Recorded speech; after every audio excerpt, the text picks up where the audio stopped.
The person that I chose to interview for this assignment was Lee Hooten. She works for the Gwinnett Sports Commission and is also volunteer director of player services and transportation for the Mitsubishi Electric Classic, which is the golf tournament that I've interned for this spring and last spring as well. I was a special events and marketing assistant. So I've known Lee for the past 2 years or so. And I truly admire her leadership style and how she treats others.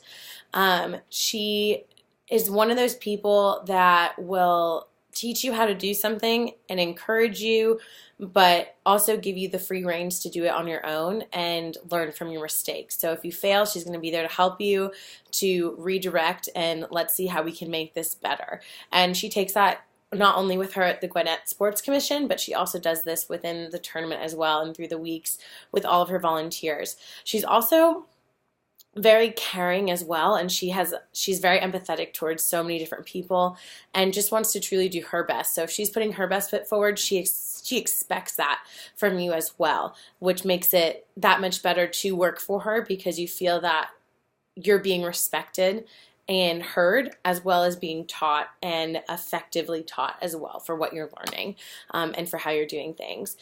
She obtained her position at the Gwinnett Sports Commission from the executive director of our tournament, Stan Hall. She was hired by him. She's been with them for around, I want to say 6 or 7 years right now.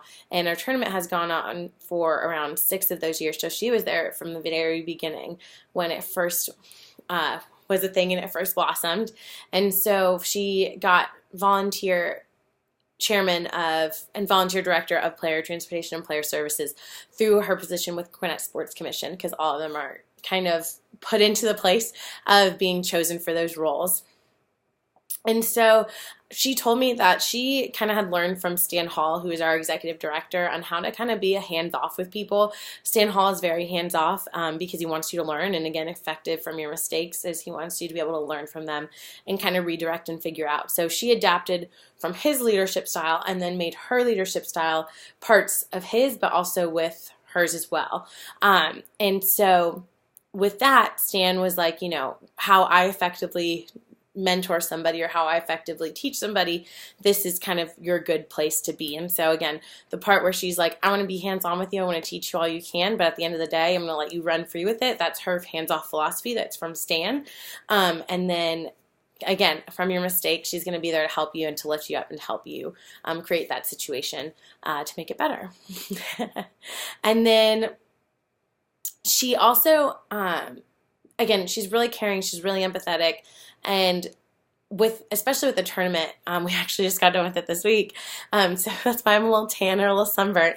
But coming off of like her day-to-day issues that she deals with, again, in her office, it's more so dealing with people at trade shows and kind of how to effectively manage all her different relationships with different clients and contracts. But when she's at the tournament, it's how to effectively deal with her volunteers that she has to manage. And so for that, for example, this week, lunch wasn't being delivered. And, she looked at me and she was like, I need you to go get this. You know exactly where to go. Tell them this, this, and this, and they'll give it to you. And that's exactly what I did over at volunteer headquarters. If I had a hiccup with it, I knew I could be able to call her and be like, hey, Lee, I don't know what I'm doing. Can you please help me? And same thing when it comes to different areas of volunteer services and player transportation, whenever I'm dealing with them as well and trying to book hotels. She's like, listen, if you need anything, if you need any help or if you need anything from me, please just email me, let me know, and I'm going to be there to help you out as best as I can.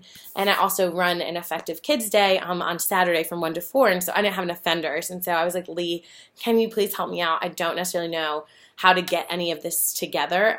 Last year I had a really great day and I had a really great time, but this year I'm not having enough vendors sign up. And she's like, let me look through my contacts. I'm going to start this email chain. Once I start it, that's all yours. And hopefully from there, it'll all work out. And it'll be something that we can effectively do for you and it can make the day better.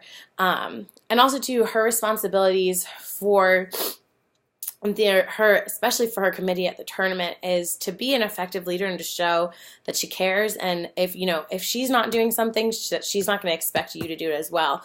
So after Pro-Am days, which is our professional amateur golf days, which is her main part of the tournament, she would then go and be a standard bearer or help out any other committee that she could. And so when she's doing that, she expects her other people under her do that as well. So again, for her ethical sense, it's more so if I'm going to do it, you're going to do it. And if I'm not going to do it, I'm not going to put you in that position to do it as well, because clearly there's something wrong if I'm not going to do it.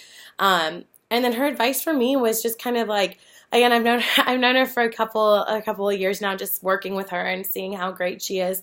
But she told me that, whenever you're in a position of power, it's not to necessarily micromanage them, but it's to teach them so that way they can be able to propel themselves forward. And because she's had all these other people that's helped her as well, especially, again, Stan Hall, who's been great, and he is a very effective leader in his own way. And again, she's adapted her style from his. And so for her to tell me, just make sure that you can learn as much as possible from somebody that you're with. And then from that point forward, you need to learn and see how you like different people and how they can intertwine with your life and see if it can be better for you career-wise. So for her, I definitely have taken away the empathetic part and how to, if I'm not going to do it, you're not going to do it. But if I am going to do it, you're going to do it type of thing. And again, from Stan Hall, just kind of being hands-off and letting somebody fail, because it's okay to fail and it's okay to make a mistake. So I definitely would say, after learning through and going through all of our discussion posts and textbooks, I would definitely say that she has almost a coaching mentality. Again, she does work in sports, and so coaching would make a lot of sense, to be there and be like, hey, I'm going to coach you through this. I'm going to do this for you. But at the end of the day, you're going to do it yourself. And if it happens to be something that you fail at, that's okay. And we're just going to regroup from there and keep on going. And again, Lee Hooten is a fantastic individual that I absolutely love, and I am proud to say that I know her and that I've been able to work with her. And I know that she's going to be able to be there for me if I need any questions in the future, if I need any help with anything. And yeah, so Lee Hooten was who I interviewed for my leadership assignment, and I hope you got to learn a little bit more about her and what I do with them.